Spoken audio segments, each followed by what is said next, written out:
관계 행복 시리즈 두 번째 시간입니다. 살면서 관계가 참 참 중요하다 하는 것을 부인할 수가 없습니다. 특별히 가까운 사람과의 관계가 하나님의 관계 못지않게 중요하다 하는 것을 우리가 몸소 아마 피부로 느끼면서 살아왔고 또 살아가게 될 것입니다. 하나님을 믿는 사람은 거꾸로 사는 인생이다 라는 말씀을 드렸습니다. 미래에 어떤 일이 일어날지 우리가 전부 다 알 수 없습니다. 그럼에도 불구하고 성경의 분명한 결론을 믿고 살고 있기 때문에 우리는 세상과는 거꾸로 사는 것이 옳다 생각을 합니다. 여러분 어떻습니까? 단추가 있으면 이 단추를 위에서부터 채워야 할까요? 아니면 밑에서부터 채워야 할까요? 위에서 채우든지 밑에서 채우든지 그게 뭐가 중요하냐? 그렇게 말할 수 있습니다.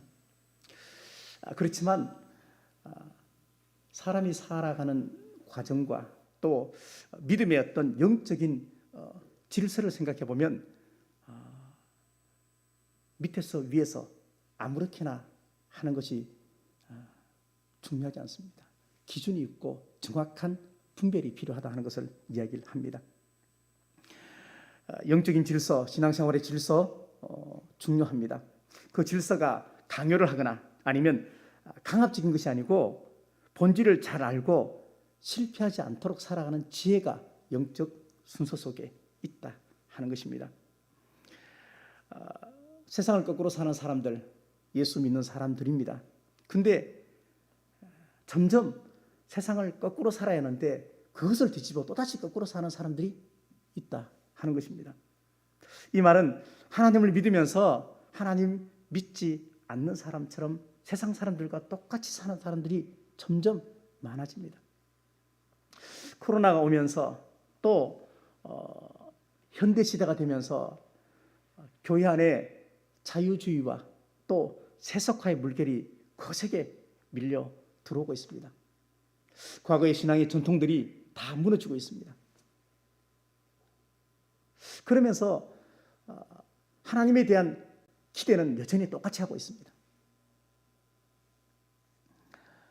입으로 하나님을 믿는다고 하면서 진짜 하나님을 믿는 사람인가 의심이 들 정도로 살아가는 사람들이 많이 있습니다. 무엇이 중요하고 무엇을 해야 하는지 기준을 하나님에게 두지 않고 말씀에 두지 않고 자기에게 둡니다. 어떻게 살아야 하고 무엇을 해야 할지 기준을 정할 때 그 사람에게는 하나님을 믿는다고 하면서 하나님이 없습니다. 말씀이 없습니다. 언젠가 한번 드렸던 말씀입니다. 한 랍비가 제자에게 어떻게 아침을 알 수 있느냐라고 물은 적이 있다 그랬죠. 어떻게 하면 아침인지 알 수 있습니까? 그때 제자가 하는 말이 먼 산에 있는 나무가 무화과 나무인지 대추 나무인지 그게 보이면 아침이다. 랍비가 하는 말이 틀렸다. 그렇게 얘기하니까 다른 제자가 멀리 있는 짐승이 양인지 염소인지 구별할 수 있으면 아침이다. 그렇게 얘기했습니다. 그것도 틀렸다. 그러자 제자가 랍비에게 그러면 도대체 아침이 언제입니까? 아침이 온 것을 어떻게 알 수 있습니까? 라고 물었을 때 랍비가 하는 말이 멀리 있는 것을 구별할 수 있을 때가 아침이 아니고 가까이 있는 사람의 얼굴을 구별할 수 있을 때가 그게 진짜 아침이다. 그렇게 이야기했습니다. 그러니까 가까이 있는 사람에게 내가 잘 하지 못하면서 멀리 있는 사람에게 잘 한다는 것은 이것은 이해할 수 없는 이야기다 하는 것이죠. 주중에 이런 생각을 좀 해봤습니다. 목사도 사람이고 또 저도 마음에 어떤 심란할 때가 있지 않겠습니까? 우리 성도들은 왜 나한테 한 번도 안 찾아오지?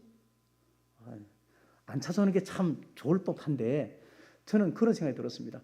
우리 성도들은 일주일 있으면서 저한테 찾아오는 사람이 한 명도 없습니다. 거의 없습니다. 전화 오시는 분도 거의 없습니다. 좋을 것 같습니까?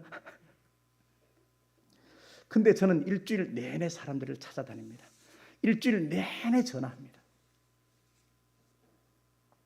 주중에 아마 거의 대부분이 개인적으로 저의 전화 또는 카톡을 거의 다 받으셨을 거예요. 근데 개인적으로 저한테 카톡이나 전화 하신 분이 그렇게 많지 않습니다. 좋은 일은 자기들끼리 다 해먹고, 나쁘고 힘들고 어려운 거 있으면 목사 찾고, 어떤 분은 또 그렇게 말하더라고요. 아니 왜 힘든 거 있고 기도 제목 있으면 저한테 얘기하시죠. 목사님 다른 것도 바쁘고 힘들 텐데 이거 굳이 목사님한테 말씀, 그렇게 얘기하더라고요. 제 마음속에 조금 불편함이 생겼습니다. 그래서 교회 와서 혼자 묵상하고, 어제는 교회를 3번이나 왔습니다. 그래서 앞에 앉아서 기도하고, 오늘도 아침에 8시 한 20분 돼서 일찍 왔을 거예요. 와서 쭉 앉아서 기도하면서 하나님 주신 마음이, 그런 마음이 생기는 거예요. 그래서 신 목사님 억울하냐? 이런 생각이 들어요. 억울하냐? 그래서 제가 아주 당당하게 네! 그렇게 말했어요. 억울하다 그랬어요. 근데 주님께서 제 마음속에 드는 확신이 그게 목회인데, 이렇게 말씀하시더라고요. 그게 목회인데. 가만히 생각해 보니까 예수님도 이 땅에 찾아오셨더라고요. 예수님도 병자나 아픈 사람 찾아가셨더라고요. 야, 다 와라 이렇게 한 번도 말씀하지 않았어요. 다 찾아가셨더라고요. 저도 설교하면서 그런 얘기 많이 했잖아요. 손을 내밀고 찾아가라. 근데 저한테 찾아오지 않는 것에 대한 섭섭함을 내가 가지고 있고, 내가 찾아가는 것에 관해서 불편함이 제 속에 마치 시험처럼 그렇게 마음을 심란하게 했었습니다.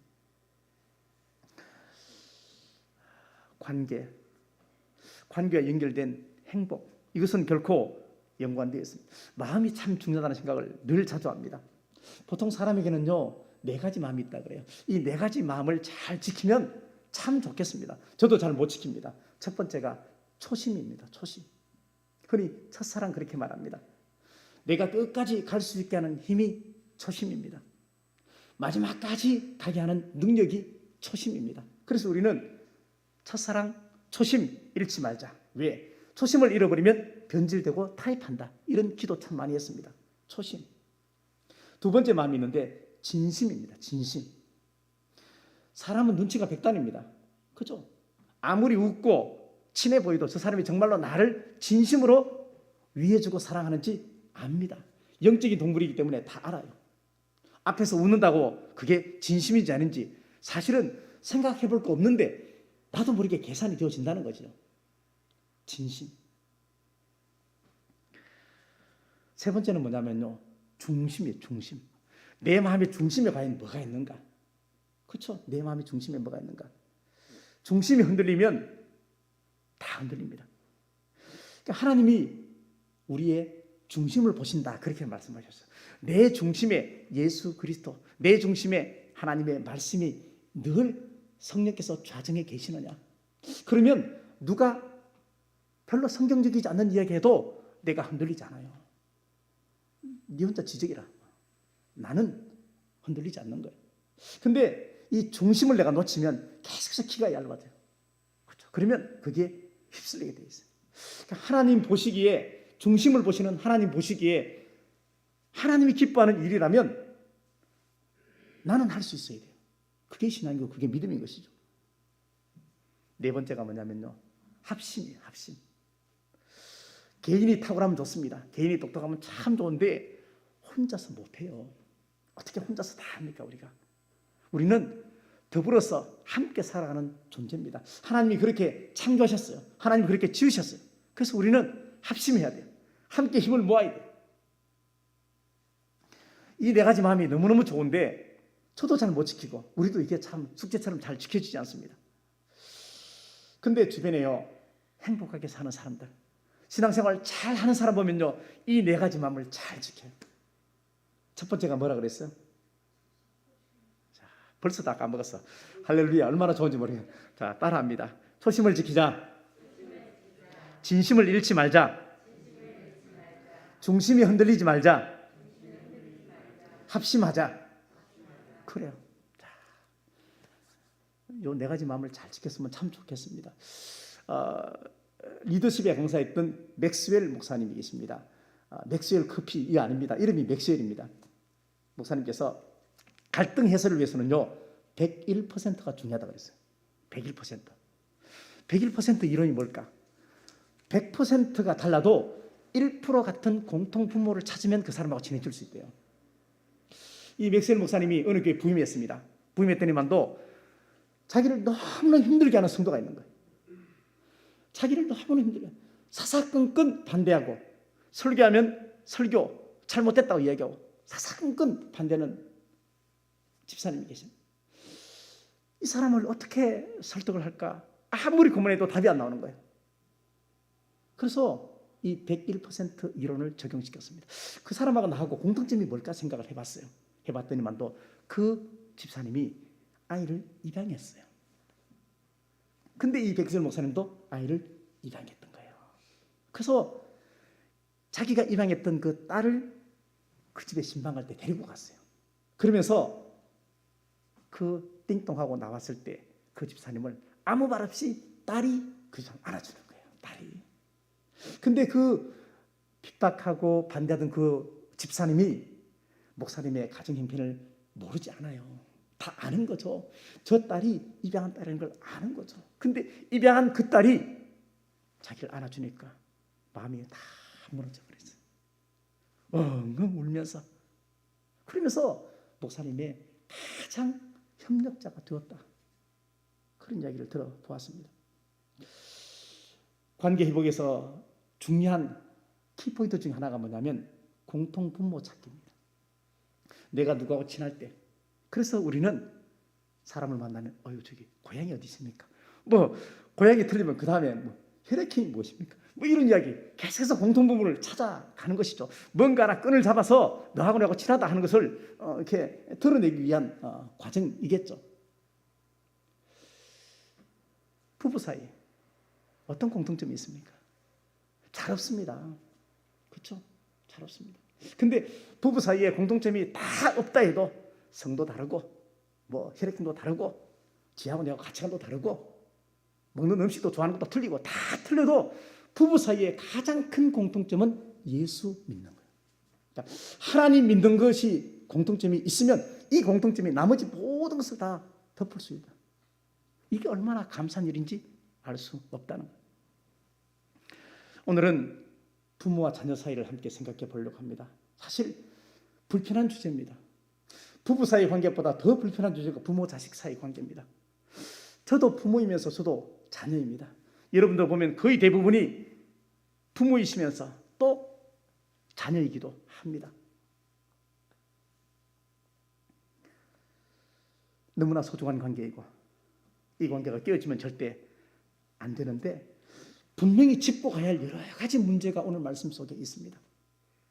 지금까지 관계가 좀 불편했다 해도 사시면서 오늘 말씀을 잘 되새겨 봐가지고 내가 좋은 부모가 돼야 돼요. 좋은 부모 돼야 되고요. 그 다음에 두 번째 내가 좋은 자녀가 되어야만 합니다. 그것이 하나님의 명령이기 때문에 그렇습니다. 중요한 것은 뭐냐면요. 부모와 자식은요. 개별이 아니에요. 부모와 자식은요. 한 세트예요. 생각해 보십시오. 내가 부모가 됐다는 얘기는요. 내 자식이 없으면 나는 부모가 안 돼요. 자식이 있어야 그 자식이 나를 아버지라고 불러줘야 내가 부모가 되는 거예요. 그렇죠? 내가 부모가 되는 것은 내 자식이 있어야만 내가 부모가 되는 거예요. 마찬가지예요. 그러니까 이거는 따로따로가 아니고 같은 모짜리, 같은 출발점, 같은 공통부모가 있다 하는 거예요. 누가복음 15장에 보면 잃어버렸다가 다시 찾은 비유가 있습니다. 양을 잃어버렸고 동전 잊어버렸고 그리고 집 나간 한 아들을 잃어버리게 됩니다. 근데 특이한 것이 뭐가 있습니까? 몇 가지가 있는데 그 중에 하나가 뭐냐면요. 잃어버린 것이 여러 개가 아니고 딱 한 개라는 겁니다. 딱 한 개. 그 다음에 특이한 게 있는데 배보다 배꼽이 더 크다는 거예요. 잃어버린 거 찾았어요. 전부 다 찾았는데 다 잔치를 베풀었는데 배보다 배꼽이 더 커요. 양 한 마리 잃어버렸는데 더 많이 잔치를 베풀었어요. 잃어버린 동전 하나 잃어버렸는데 그거 찾고 난 다음에 또 잔치를 베풀었어요. 아들이 집 나갔다가 돌아왔는데 송아지 잡고 살찐 염소 잡고 잔치 베풀었어요. 왜 그렇게 했을까요? 그것은 잃어버린 그 하나가 아니고 잃어버린 것을 찾았을 때 그때 전부가 되어진다는 거예요. 전부가. 그게 온전해진다는 거예요. 부모 자식 사이도 마찬가지입니다. 자식이 힘든데 행복한 부모 보셨습니까? 부모가 힘든데 행복한 자식이 있을 수 있습니까? 이건 말이 안 되는 거잖아요. 이것은 서로에게 단순히 하나가 아니고 전부라는 것을 우리에게 가르쳐주고 있습니다. 그래서 성령 충만한 사람의 첫 번째 실천의 장소가 어디냐면요, 가정이고 부부 사이고 부모와 자녀 사이. 내가 정말로 기도하는 사람이고 내가 정말로 성령 충만한 사람이라면 우리의 가정과 부부 사이와 부모 자식 사이가 건강해야 돼. 이거 건강하지 않으면서 나 성령 충만하다 그렇게 감히 말할 수 없다. 세월을 아끼는, 우리가 에베소서에서 계속 했던 말씀입니다. 세월을 아끼라 그렇게 말했습니다. 세월을 아끼는 첫 번째 적용 대상이 누구와 관계냐? 부부 사이고 부모 자식 사이예요. 특별히 부모 자식 사이는요, 세월을 반드시 아끼셔야 돼요. 철들면 안 계실 수도 있어요. 옛날에 제가 어떤 청년하고 상담을 했습니다. 아마도 한빈이나 해광이 정도 될 것 같습니다. 대학을 다니고 있는 청년하고 상담했는데 아버지 때문에 못 살겠다는 거예요. 아버지 때문에 같은 집에 못 살겠대요. 그러면서 저한테 하는 이야기가, 목사님, 우리 아버지하고 하루만 살아보십시오. 아버지 얘기를 쭉 들어봤습니다. 들어보니까 제가 생각해도 너 힘들었겠다. 어떤 때는 막 죽이고 싶은 마음이 든대요. 저게 내 아버지야? 이런 마음이 든대요. 젊은 혈기에. 이야기를 다 듣고 난 다음에 마음으로 이해가 되었지만, 마음으로 이해됐지만 입술로 동의해 줄 수는 없었습니다. 목사가. 하나님을 잘 믿는 사람이라면 가정에서도 인정받아야 돼요. 하나님을 잘 믿으면 가정 식구들한테도 잘 해야만 합니다. 밖에서 잘하면서 집에서 잘 못하면 마치 가짜 같지 않아요, 그죠? 밖에서는 잘하는데 집에서 잘 못하면, 저도 좀 남자들은 그런 기질이 좀 있는 것 같아요.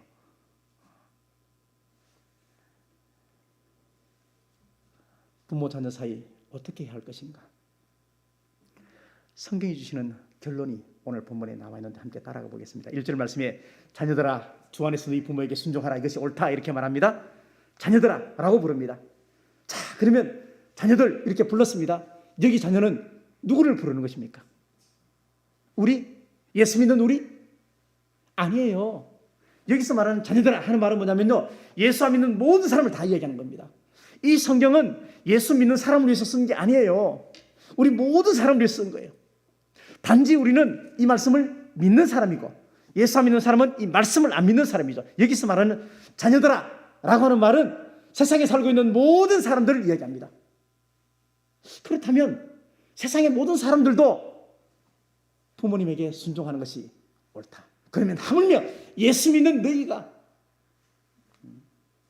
부모에게 순종하지 않으면 그건 옳지 않다 하는 것을 우리에게 가르쳐주고 있습니다. 나이 나 된 것이 하나님의 은혜죠. 바울이 그렇게 고백했습니다. 마찬가지입니다. 우리의 삶에 부모님의 은혜가 분명히 있었습니다. 분명히 있었습니다. 지금은 큰소리 빵빵 치고 지금은 때려 무시하고 막 그러지만 우리는 적어도 태어났을 때 내가 아무것도 못했을 때 부모님의 은혜가 있었어요. 지금은 조금 뭐 한다고 지금 깝죽대지만 아니라는 거예요. 그럼에도 불구하고 오늘 시대, 우리 시대 부모님과 자녀 사이에 골이 자꾸 깊어지려고 합니다. 뉴스를 통해서 많이 보게 됩니다. 디모데후서 1장 2절 말씀에 말세한 징조 가운데 바로 부모를 거역하고 라는 말이 있습니다.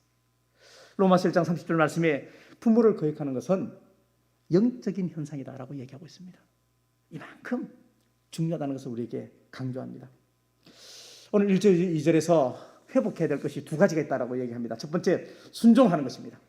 순종하는 것. 그 두 번째는 공경하는 것입니다. 순종한다는 말은 휘파쿠어라는 말인데, 휘파쿠어, 이 말은 뭐냐면요, 아래, 그러니까 언더라는 뜻이죠. 밑에서, 그 다음에 듣다, 이 말의 합성어예요. 내가 순종한다는 말은 뭐냐면요, 동격에서 듣는 게 아니에요. 아래에서 듣는 거예요. 아래 사람처럼 듣는 거예요. 그래서 순종한다는 말에 있어서 경청하는 게 중요해요. 경청하는 거. 자, 생각해 보십시오. 나는 내 부모님의 말씀에 경청합니까? 말 조금만 꺼내면 알아. 내가 알아서 한다니까. 부모님이 하시는 말씀을 싹둑 잘라먹고 또 끝까지 듣지도 않고. 그나마 좀 듣는 사람들은요, 뭉칫돈 좀 주어지면 그래도 듣는 척이라 하는데 그것도 오래 가지 못해요. 근데 성경에서는 아래에서 마치 죽은 임금이 신하에게 하듯이 내가 신하죠. 그런 입장에서 경청하라. 이것을 가지고 순종하는 것이다. 공경한다는 말은 티마오라고 합니다. 티마오. 이것은 두 가지 경우가 있는데, 하나는 전쟁에서 승리한 이후에 전리품을 함께 나눌 때 사용하는 말입니다. 전쟁에 승리했어요. 전리품 나누어요. 이것은 뭐냐면 부모님의 존재의 가치를 인정하라는 얘기예요. 부모님의 존재의 가치를. 전쟁에서 승리했어요. 그러면 장군, 병사 각각 다 있는데 그걸 장군은 제일 많이 가져가고, 전쟁에서 참석은 했지만, 참여했지만 별로 실력이 없는 사람은 대충 주고, 이게 아니고 다 똑같이 나눠. 승리의 가치를 인정하듯이 부모의 가치를 인정하라는 것을 얘기하고, 두 번째는 의학적인 개념이에요.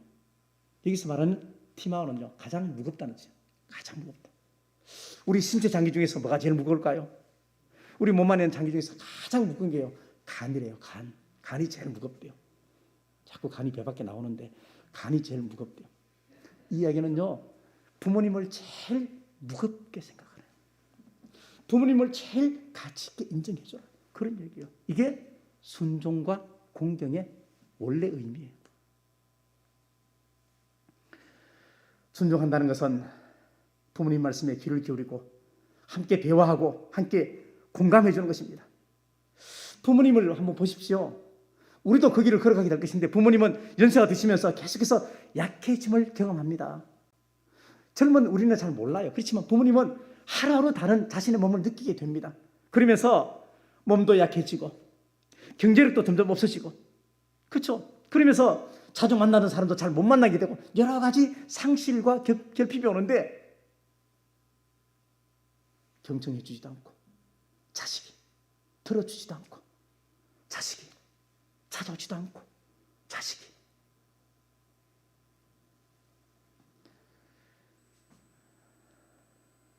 공경한다는 것은 부모님의 마음을 알아주는 것이고, 부모님의 형편과 처지에 대해서 인정하면서 그 존재를 인정해 주는 것을 이야기합니다. 잘 되라, 잘 하라고 마치 잔소리처럼 이야기하시지만, 부모님께서 자녀에게 사랑한다는 또 다른 표현입니다. 물론 하셨던 말씀 또 하시고, 하셨던 말씀 또 하시고, 내가 리플레이 누르지 않았는데 계속 반복을 하십니다. 그럼에도 불구하고 경청하고 또 순종하는 것이 성경에 하나님께서 우리에게 하시는 말씀입니다. 여기 한 가지 영적인 논리가 숨어 있습니다. 그것은 뭐냐면, 부모님 말씀을 잘 듣는 것으로 하나님 말씀에 순종하는 영적 훈련을 하라, 이게. 내가 부모님 말씀을 잘 듣는 것, 그걸 통해서 하나님 말씀에도 순종하는 훈련하라. 그러면 하나님 말씀에는 잘 순종하면서 부모님 말씀을 순종하지 않는다, 이게 말이 되겠습니까? 거꾸로 부모님 말씀은 잘 들으면서 하나님 말씀 안 듣는다, 이것도 이해할 수 없는 거라. 그래서 부모님을 눈에 보이는 하나님이라고 비유적으로 설명을 하지 않습니까? 그러면 눈에 보이는 그 하나님에 대해서 내가 순종하고 그분의 말씀에 내가 적극적으로 그분의 말씀을 따라가고 그분이 원하는 것이 무엇인지 내가 생각해보고 살면 당연히 하나님에게도 순종할 수밖에 없는 거예요. 그러니까 영적인 훈련의 장소가 내 부모라는 거예요. 내 부모라. 이런 순종과 공경에 한 가지 전제가 있습니다. 그게 뭐냐면요, 주 안에서 하는 겁니다. 주 안에서. 자, 이 전제를 오해해서 우리 부모는 예수 안 믿으니까 나는 주 안에서 나 못 섬겨, 이렇게 말씀하시면 안 돼요. 여기서 주 안에서 하는 말은요, 예수님 때문에, 그죠? 예수님 때문에 순종하고 공경하는 거예요. 내 부모가 예수를 안 믿어요. 그러면 순종하고 공경하지 않으면 그 부모가 정말로 예수 잘 믿게 될까요? 교회로 오게 될까요? 참 어렵습니다. 순종하고 공경해도 내 부모, 연세 드신 부모님을 교회로 인도하기가 참 어렵습니다. 부모님은 세상에 살면서 내 존재의 시작이었습니다. 살아계시든지 아니면 돌아가셨다 해도 부모님은 늘 그리운 대상입니다. 다시 말하면 나를 지탱해주는 큰 기둥과 같습니다. 주 안에서 하는 이 말은 내가 하나님을 믿고 안 믿고의 문제가 아닙니다. 하늘을 향해서 머리 두고 사는 사람은, 모든 사람은 부모에게 효도해야 됩니다. 당연한 것입니다. 이게 정상적인 것입니다. 그래서 성경은 이것이 옳다 이렇게 말합니다. 옳다. 근데 예수 믿는 우리가 옳지 않은 그런 삶을 살면 안 된다는 것을 이야기하는 것이죠. 그럼에도 불구하고 부모님께서도 잘 하셔야 돼요. 부모님은 부모님의 권위가 있습니다. 우리는 부모님의 권위를 인정해 주셔야 됩니다. 구약 성경에는요, 주의 종이 자녀를 안고 축복해 줬지만 부모님도 자녀를 안고 축복해 줬습니다. 부모님에게 그런 권위가 있습니다. 그렇죠. 그래서 이삭도 야곱도 요셉도 자기 자녀 다 안고 축복해 줬습니다. 그렇지만 부모님의 이 권위를 세상의 권위처럼 남발하시면 안 된다는 거예요. 이 권위도 잘 사용하셔야 돼요. 부모님이 자신의 권위, 내가 네 부모잖아, 내가 너 낳았잖아, 이렇게 강요하면서 힘들게 하거나 불편하게 하거나, 이것은 잘못된 권위 사용입니다. 부모는 내 자녀가 똑똑해서, 내 자녀가 잘나서 내가 선택한 건 아닙니다. 자녀도 마찬가지입니다. 내 부모 내가 선택한 것이 아닙니다. 하나님께서 마치 짝지어준 거룩한 만남이었습니다. 그렇죠? 그래서 효도할 때 효자를 보면요, 한문 효자를 보면 마치 자식이 늙은 부모를 업고 가는 형상이 효자입니다. 이것이 옳다 하는 이야기는요, 영적으로 옳다는 얘기입니다. 이것이 옳다는 말은 본성적으로 옳다는 이야기입니다. 본성은 잘 바꿀 수 없는 거예요. 그죠? 본성은 잘 안 바뀌어져요. 이것이 옳다는 이야기는 반드시 해야 하는 일인 것을 우리에게 가르쳐 주고 있습니다. 그러니까 부모에게 효도하지 않고 예수 믿는다고 말할 수 없다. 그 정도로 심각한 이야기인 것을 우리에게 가르쳐 주고 있습니다. 그래서 십자가에서 거듭난 사람은 반드시 효도해야 합니다. 예수님께서도 십자가 위에서 계실 때 곧 죽기 일부 직전에 자신의 어머니를 사랑하는 제자 요한에게 맡기셨습니다. 그리고 영적인 아버지 하나님 말씀에 순종해서 십자가를 지셨습니다. 이전의 말씀에 순종하고 공경하는 것은 약속이 있는 첫 계명이다, 그렇게 말씀하셨습니다. 약속이 있는 첫 계명이 뭐냐? 10계명을 이야기하는 것이죠. 1부터 4까지는 하나님의 10계명이고 5부터 10번째까지는 사람 사이의 계명인데, 첫 번째부터 네 번째까지는요, 하나님이 꼭 들어갑니다. 근데 5번째부터 10번째까지는 하나님이 안 들어가는데, 5번째 계명, 사람 간의 계명 중에 첫 번째가 내 부모를 공경하라, 거기는 하나님이 들어갑니다. 약속 있는 첫 계명이다. 이것은 효는 모든 행실의 근원이고, 그리고 땅에서 잘 될 수 있는 비결이다라고 이야기를 하고 있습니다. 다시 말하면 예수 그리스도 안에서 영원한 복을 받을 수 있는 길 중에 하나가 예수 믿는 것인데 그 중에 부모에게 효도하는 것도 포함된다는 것을 이야기합니다. 예수 믿으면서 부모님에게 만약에 효도하지 않는다. 그럼 어디 가서 예수 믿는다고 말하면 부끄러운 거예요. 예수 믿으면서 부모님에게 효도하지 않으면 땅에서 장수하리라 그렇게 말했습니다. 그 땅이 어디겠습니까? 이 땅에서 장수해봐야 우리가 100살밖에 더 살아요. 여기서 말하는 땅은요, 영원한 땅을 얘기하는 거죠. 장수하리라, 영생을 얘기하는 것이죠. 그러면 우리가 예수님을 잘 믿는 사람은 부모님에게 순종하고 공경하고 그것을 통해서 그 연습 훈련을 잘 해서 실전에 하나님 앞에 또 순종을 해나가며 살면 그 땅 하나님의 나라 천국에서 영생의 복을 함께 받을 수 있다. 그래서 이 땅에서 부모에게 효도하는 것과 하나님 앞에 순종하는 것이 결코 떨어져 있지 않다. 하나다 하는 것을 우리에게 이야기하고 있습니다. 이런 이야기 우리 잘 들어봤잖아요.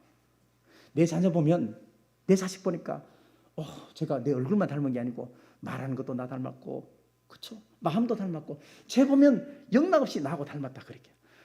쟤 보면 쟤에게서 지 아버지가 있고, 쟤에게서 그 아들에게서 내가 느껴져요. 그게 정말로 느껴지면요, 우리에게 욱하는 거 버리셔야 돼요. 부모가 욱하면요, 자녀도 욱합니다. 그렇죠? 자녀를 키울 때 자녀는 부모의 뒷모습을 보고 큽니다.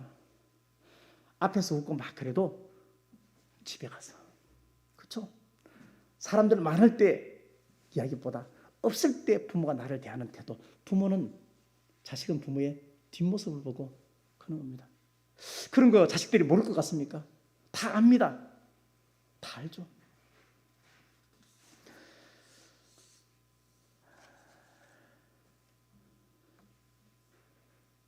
우리에게 영적인 좀 철이 들었으면 참 좋겠다는 생각을 늘 가지게 됩니다. 흔히 부모는 자식 복이 있어야 되고요, 자식은 부모 복이 있어야 된다 이런 이야기합니다. 부모는 자식 복이 있어야 되고 자식은 부모 복이 있어야 된다. 그렇지만 이걸 엄격히 생각해 보면요, 부모의 복은 부모가 만드는 것이고요, 자식의 복은 자식이 만드는 거예요. 부모 복이 어떻게 자식한테 옵니까?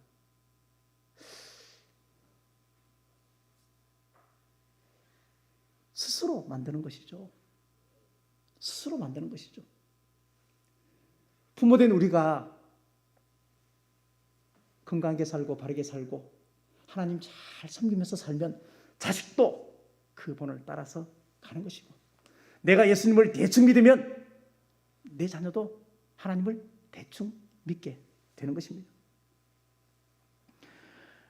부모님이 살면서 힘든 세월을 겪었습니다.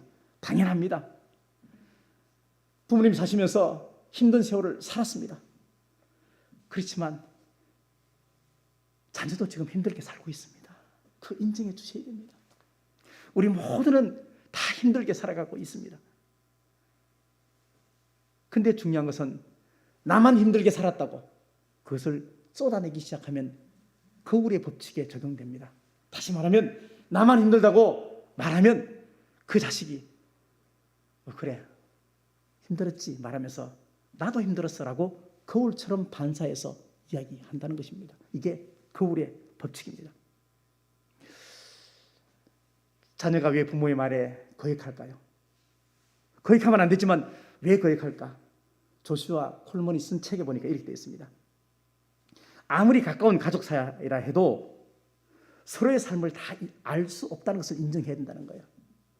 아무리 가까운 가족 사이라도 내가 너 다 안다 이렇게 착각하면 안 돼요. 네가 내 삶을 알아? 알아. 엄마 힘든 거 알아. 알지만 다 모르고, 자식이 힘든 거 엄마 나도 힘들어. 네가 뭐 힘들어? 그렇게 말씀하시면 안 되는 거예요. 각자 자기의 삶에 힘든 부분이 분명히 있어요. 그것을 인정해 주셔야 돼요. 인정해 주셔야 돼요. 그래서 조언이 있습니다. 좋은 부모가 되려는 생각을 버려라. 자, 좋은 부모가 되어야 되는데 내가 좋은 부모가 되려고 하니까 자꾸 뭐가 많아지냐면요, 말이 많아져요. 자꾸 간섭이 많아져요. 야, 그거 그렇게 하지 마. 왜 그렇게? 자꾸 간섭만 하는 거예요. 그들도 그럴 나름대로 생각이 있는 거예요. 엄마, 엄마 왜 그렇게 해? 야, 너는 왜 그렇게 하냐? 계속해서 거울의 법칙이 작용되는 거예요. 그죠?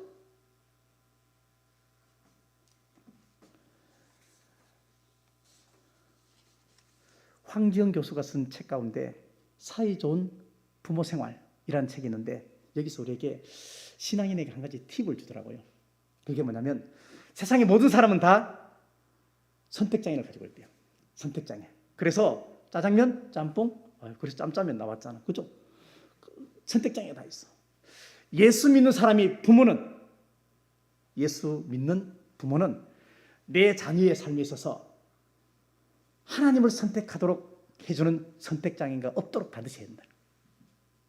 내 자녀만큼은 세상에 살면서는 선택장애가 있을 수 있겠지만 하나님을 선택할 것인가, 세상을 선택할 것인가, 여기에 관해서는 선택장애가 없도록 해주는 것이 부모의 첫 번째 역할이라는 거예요. 그게 사이 좋은 부모 생활 또는 슬기로운 부모 생활 중에 한 가지라는 거예요. 그렇죠? 내가 하나님 믿고 있어요. 부모인 내가. 근데 내 생활 때문에, 내 삶 때문에 내 자녀가 예수 믿을까 말까 고민하도록 살면 안 된다는 거예요.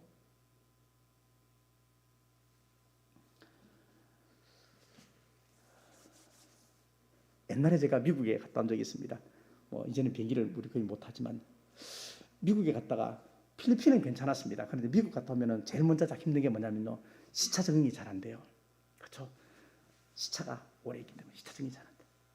자, 이 시차 적응을 할 수 있는 방법이 뭐예요? 이거는요, 싸워야 되는 거예요. 그렇잖아요. 막 잠이 오는데도 불구하고 억지로 앉아야 돼요. 그렇죠? 근데 잠이 막 안 와도 불 끄고 누워야 돼요. 그죠? 그래야 이 시차가 빨리 적응돼요. 물론 그냥 가만히 내버려둬도요, 언젠가는 적응되겠죠. 그러나 그 시간 동안에 얼마나 힘이 들겠습니까? 이스라엘 백성이 출애굽했어요. 광야 통과했어요. 가나안 땅에 들어갔어요. 가나안 땅에 들어갔지만 하나님을 원망하고 모세를 원망하면서 애굽에 있을 때가 좋았어. 애굽에 있을 때 좋았어. 이 얘기는요, 영적인 시차 적응을 못하는 거예요. 우리도요, 신앙생활하면서 계속해서 그래요. 이미 우리는 하나님의 자녀예요. 이미 우리는 선택받은 천국 백성이에요.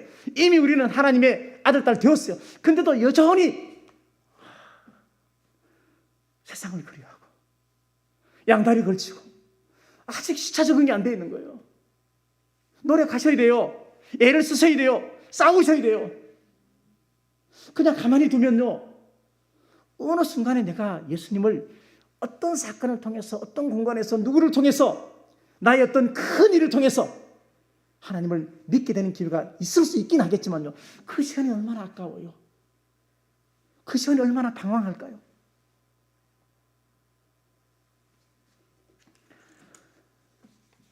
부모의 권위가 사라지고 목사의 권위가 사라지고 스승의 권위가 다 사라져 가고 있습니다.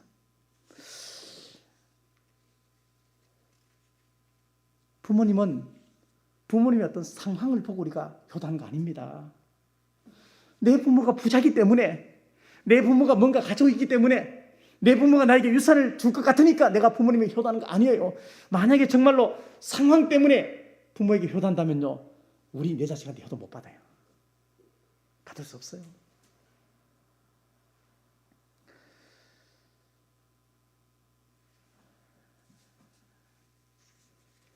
진짜 하나님께서 원하시는 게 뭘까?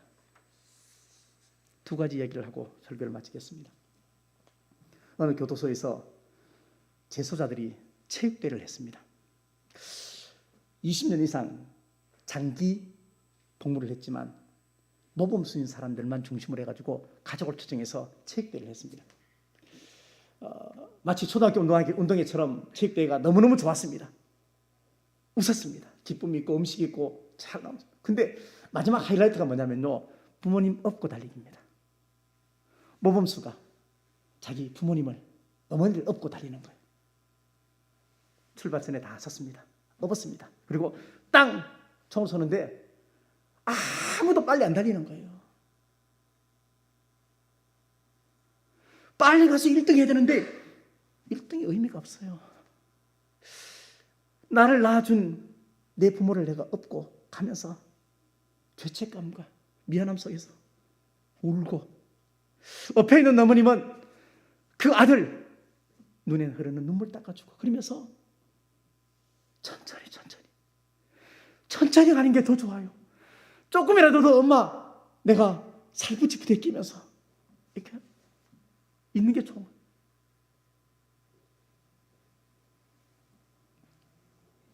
이상한 경주죠. 작가 조영경 씨가 쓴 책 가운데 효도별국이라는 책이 있어요. 효도별국. 그게 나오는 꽁트가 있어요. 어느 만두집에 만두집 주인이 나와요. 근데 한 오후 3시쯤 되면, 일주일에 한 번 오후 3시쯤 되면은 어떤 할아버지가 와요. 만두집에 먹으러 오는데 한 5분, 10분, 30분 이내에 할머니 한 분이 오셔요. 그래갖고 따라왔는데 같이 앉아서 만두를 먹는 거예요. 뭐지? 그랬어요. 그냥 조금은 이상했지만 그냥 뭐 그랬습니다. 그렇게 몇 달을 하다가 어느 날부터 이 두 분이 오지 않는 거예요. 일주일에 한 번 늘 그렇게 같은 사이클로 오시다가 안 오니까 주인이 좀 궁금하지만 확인할 수 있는 방법이 없잖아요. 그러다가 몇 달 지나고 할아버지가 드디어 오셨어요.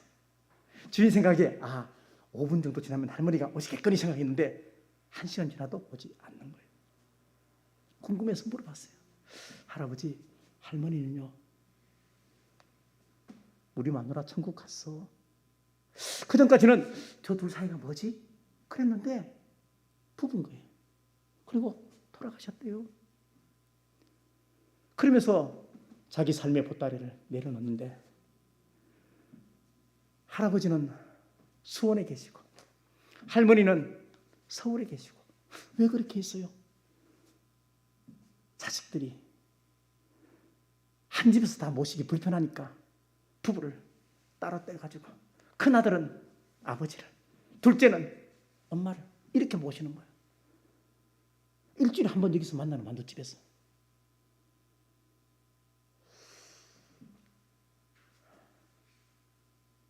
이제 곧 나도 죽을 텐데, 할아버지 하시는 말씀, 이제 곧 내가 죽을 텐데 천국 가면 우리 이제 한 집에서 살 거야, 이렇게 말씀하시는. 한 집에서 살 거야. 한 집에 사시는 부모 자녀 있고요, 떨어져 사는 부모 자녀 있습니다. 돌아가신 분도 계실 거예요. 근데 그 부모 남입니까? 손해보면 그거 아깝습니까? 안 그렇잖아요.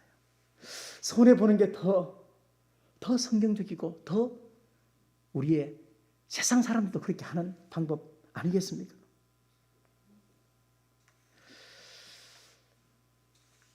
반드시 기억하십시다.